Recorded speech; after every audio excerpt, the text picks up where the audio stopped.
શું કરું? ગોપીને ફોન કરું? ગોપીને ફોન કરીશ તો આદિને રોનકભાઈને ખબર પડશે તો મારી પર ગુસ્સો કરશે કે તને શું જરૂર હતી ફોન કરવાની.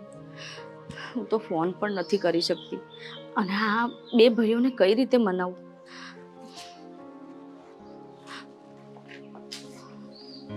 કેમ અહીંયા બેઠી છો?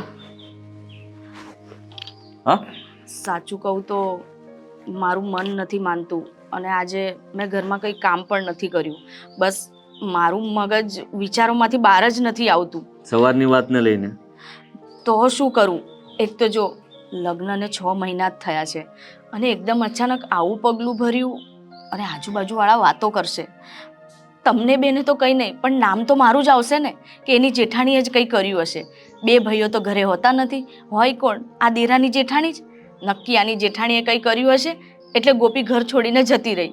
એવું કંઈ નથી ભાભી, તમારું કોઈ નામ નહીં લે, કારણ કે લોકો તમને પણ ઓળખે છે અને આટલા સમયમાં એને પણ ઓળખી જ ગયા હશે. ઠીક છે, તમે આટલા વર્ષથી આ ઘરમાં છો, આપણા ઘરમાંથી ક્યારેય ઊંચો અવાજ બહાર નહીં ગયો હોય અને એના આવ્યા પછી આવી બધી મગજમારીઓ થાય છે તો લોકો એનો જ વાંક કાઢશે, તમારો નહીં. બોલવાવાળા બધું જ બોલશે. મારો પણ વાંક આવી શકે, તારો પણ આવી શકે ને તારા ભાભીનો પણ આવી શકે. કોઈ સાચું કારણ જાણવા નહીં આવે કે પૂછવા પણ નહીં આવે કે તમારા ઘરમાં શું થયું હતું, કોનો વાંક હતો. જોવા જઈએ તો આપણે બધા જ વાંકમાં આવશું. અને રહી વાત ગોપીની, તો ગોપીએ સમજવું જોઈએ ને, આપણે કંઈ ખોટું નથી કર્યું. મેં જે કંઈ પણ વિચાર્યું અને ગુસ્સામાં હું જે કંઈ પણ બોલ્યો એના પછી મને પછતાવો પણ થયો હતો કે હું રોનકનું ઘર ભાંગી રહ્યો છું. પણ એક બાબત એવું પણ થતું હતું કે જે કંઈ પણ થઈ રહ્યું છે સારું જ થઈ રહ્યું છે. શું સારું થઈ રહ્યું છે? અરે તમારા ભાઈનું ઘર ભાંગવા પર આવી ગયું છે. હું શું કહું છું, એ વ્યક્તિ શું કામનું? જે વ્યક્તિ રોનકને સમય નથી આપવા માંગતા, જે એને મહત્વ આપવા નથી માંગતા, જે હંમેશા એના મમ્મી સિવાય બીજું કંઈ દેખાતું જ નથી, એ આગળ જતા આવા તો 100 પ્રશ્નો આવશે. દર વખતે આપણે સમાધાન કરશું, દર વખતે આપણે ઝૂકીને વાત કરશું, દર વખતે એ કહે જ કરશું. અને ભાઈ જો એને મારી થોડી પર પડી હોત, મારા પ્રત્યે લગાવ હોત તો એ આ રીતે તો ન જ જાત. એક વખત સમાધાન કરવાની કે શાંતિથી બેસીને વાત કરવાની કોશિશ તો કરત ને. આ તો બસ કંઈ બોલ્યા નથી ને ઉઠ્યા મેડમ ને ચાલ્યા ગયા. આ કઈ રીત છે? મારી સામે પણ કેવી રીતે વાત કરતા હતા, જોયું તું ને તે? અરે મેં આ તો જોયું વિચારવું જોઈએ ને એમને.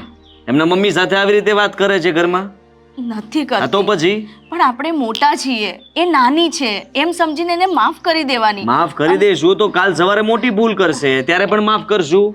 પણ હું એમ કહું છું, એકવાર આપણે એને મનાવવામાં શું વાંધો છે? એકવાર આપણે નમવામાં શું વાંધો છે? જો રોનકભાઈનું ઘર ઠેકાણે પડતું હોય તો આપણને શું વાંધો છે? એકવાર એને મનાવવા માટે આપણે એને તો સમજાવીને પછી મનાવવાની શું જરૂર છે?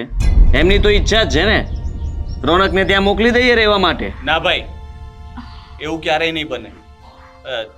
હું જેમ તમે કહેશો ને એમ જ કરીશ. તમે કહેશો તો એને મનાવવા પર જશું અને તમે કહેશો તો હું એને છોડવા પણ તૈયાર છું. પણ હું તમને લોકોને છોડીને ક્યાંય નહીં જાઉં અને એ ફાઇનલ છે. મનાવવા જવાની કોઈ જરૂર નથી. પણ આવી રીતે કેવી રીતે ચાલશે? તમે બે જણ તમારા જીત પર અડી રહેશો, ત્યાં ગોપી જીત પર અડી રહેશે, કોઈ એકે તો નમવું પડશે ને. છેલ્લી વાર જતું કરી શકીએ. એ જ કહું છું હું. છેલ્લી વાર જતું કરવામાં શું વાંધો છે? એટલે હું તો એવું જ વિચારું છું કે રોનક આમાંથી છૂટી જાય, કારણ કે ગોપી બહુ આપણી વાત માનશે નહીં. અને તેમ છતાંય તે સમાજની દ્રષ્ટિએ અને તારી ઈચ્છા પ્રમાણે અમે લોકો એની પાસે એકવાર જઈ આવીએ, એમના મમ્મી સાથે વાત કરી લઈએ અને કહી દઈએ કે તમારી ગોપી આવી શરતો મૂકે છે તો શું કરવાનું? તમને ન પોસાતું હોય તો આપણે પ્રેમથી છૂટા થઈ જઈએ. સાચી વાત છે તમારી, પણ એકવાર એના મમ્મીને તો જાણ કરવી પડે ને કે થયું છે શું ઘરમાં. બની શકે કે ગોપીએ અહીંયા જે કંઈ પણ થયું હોય એ કીધું હોય પણ એ કહેવાની રીત અલગ હોય. એકવાર આપણે એના મમ્મીને જઈને સમજાવીએ. સમજાવવા નહીં, હું તો ઈચ્છું છું કે વાત અહીંયાથી પૂરી થઈ જાય. આપણે વધારે કંઈ વાત કરવી જ નથી અને એમાં જ રોનકની ભલાઈ છે. આપણે એના માટે કોઈ પણ બીજું સારું ઘર ગોતીને ફરીથી લગ્ન કરાવી દઈશું.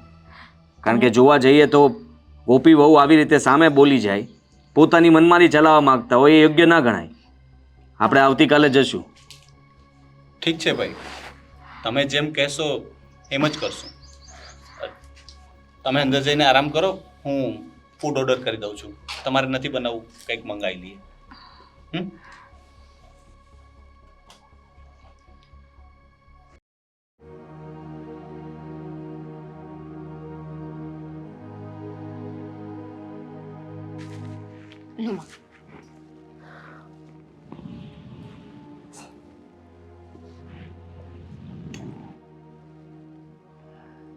શું થયું મમ્મી? તબિયત સારી તો છે ને? હા, તબિયત તો સારી છે, પણ મને તારી ચિંતા થાય છે. આ લોકોનો કોઈ ફોન નહીં, કંઈ સમાચાર નહીં. આજે કેટલા દિવસ થઈ ગયા. તો એમને ચિંતા નથી થતી મમ્મી, તમે શું કામ કરો છો? આપણે એકને જ ચિંતા કરવાની, એ લોકોને પણ ચિંતા હોવી જોઈએ ને. એમના ઘરની વહુ છું હું. જય શ્રી કૃષ્ણ. જય શ્રી કૃષ્ણ. જય શ્રી કૃષ્ણ ભાઈ. ચા બધા માટે પાણી લઈ આવું. ના ના, પાણી નથી પીવું. હા, જુઓ, જે થયું છે એમાં હું માનું છું કે મારો વાંક છે, કારણ કે મારી તબિયત સારી નથી રહેતી અને એ મને ફોન કરે તો મારાથી કહેવાઈ જાય છે.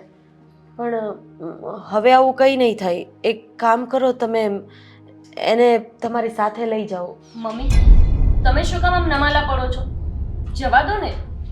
જોતા નથી એ લોકોના ચહેરા? કેટલા અભિમાનથી બેઠા છે આવીને પણ. અરે હું વાત કરું છું ને, શાંતિ રાખો. તો મેં કીધું એમ કરીએ રણકુમાર. તમે સાંભળી જ રહ્યા છો ને, અમે લોકો અહીંયા વાત કરવા માટે જ આવ્યા હતા, પણ ગોપી વહુ કેવી રીતે વાત કરી રહ્યા છે એ તો જુઓ. એમને તો કઈ મર્યાદા જ નથી રાખી અમારી. મોટા ભાઈ, તમે જ્યારે ઘરે મારી સાથે એ રીતે વાત કરી ને ત્યારે મમ્મી નહોતા હાજર, બાકી મમ્મી પણ આ જ રીતે વાત કરત. વડીલ તરીકે હું બોલી શકું. હા, શું બોલી શકો? કે મારે મારા પિયર નહીં જવાનું, મમ્મીની ચિંતા નહીં કરવાની, આ બધું બોલી શકો? જુઓ છો ને મમ્મી, તમારી સામે પણ મારા ભાઈ સાથે કઈ રીતે વાત કરે છે, તો વિચાર કરો તમારી ગેરહાજરીમાં તો કઈ રીતે વાત કરીએ છીએ ત્યાં. જો ગોપી, અમે અહીંયા છે ને વાતનું સમાધાન કરીને તને લેવા જ આવ્યા છીએ. એવું નથી કે અમે ખાલી તને અહીંયા બતાવવા આવ્યા છીએ કે અમને અભિમાન છે, પણ અમે તો એટલું જ ઈચ્છીએ કે અમારે લીધે થઈને તમારા બેનો ઘર સંસાર ના બગડે. હા, તો હું સમાધાન કરવા તૈયાર છું ને. મેં ક્યાં ના પાડી સમાધાન કરવાની? મારી શરત ખાલી એટલી જ છે મોટા ભાઈ, કે મને જ્યારે મારી મમ્મીની તબિયત ખરાબ છે એવું લાગશે, એમને મારી જરૂર છે એવું લાગશે, ત્યારે હું કોઈની પરમિશન લેવા નહીં રહું. હું અહીંયા આવી જઈશ. લો, સાંભળી લો, મને તમારી એક પણ શરત મંજૂર નથી. જુઓ આદિત્યભાઈ, મેં પણ એને સમજાવવાની બહુ કોશિશ કરી છે, પણ હવે એ છોકરી સમજવા તૈયાર નથી. હું એને કહું છું કે મારા હિસાબે તું તારું ઘર શું કામ ભાંગે છે, પણ હવે માં તો બીજું શું કરી શકે. સમજી જા તો વધારે સારું છે બેટા, રહેવા દે ને. તમે પણ મને જ સમજાવશો ને મમ્મી? બસ મારી ચિંતા કોઈને નથી સમજાતી. ભાઈ, તમે ત્યાં 3 લોકો હોય ઘરે, જ્યારે મારા મમ્મી અહીંયા એકલા હોય, અચાનક એમની સાથે કંઈ થઈ ગયું તો કોણ જવાબદારી લેશે? થયું તો નથી ને. થાય એની રાહ નથી જોવાની મારે. હા, પણ થયું નથી તો એવું શું કામ વિચારવાનું છે? આપણે એવું વિચારે કે મમ્મી 100 વર્ષ જીવે. હા, તો જીવશે જ. મારા મમ્મી 100 શું 200 વર્ષ જીવશે, અને જ્યાં સુધી જીવશે ત્યાં સુધી એમની જવાબદારી મારી છે. જવાબદારી નિભાવતા તમને આવડતું જ નથી. તમે ખોટું વિચારી રહ્યા છો અને ખોટું કરી રહ્યા છો. માનું છું કે તમારા મમ્મીની તબિયત ખરાબ હોય ત્યારે માણસ અઠવાડિયું 15 દિવસ રોકાઈ શકે, પણ અઠવાડિયામાં 3 વાર તમારે અહીંયા આવવું પડે એ વાત ખોટી કહેવાય. અઠવાડિયામાં 3 વખત તબિયત ખરાબ થાય તો આવવું પણ પડે.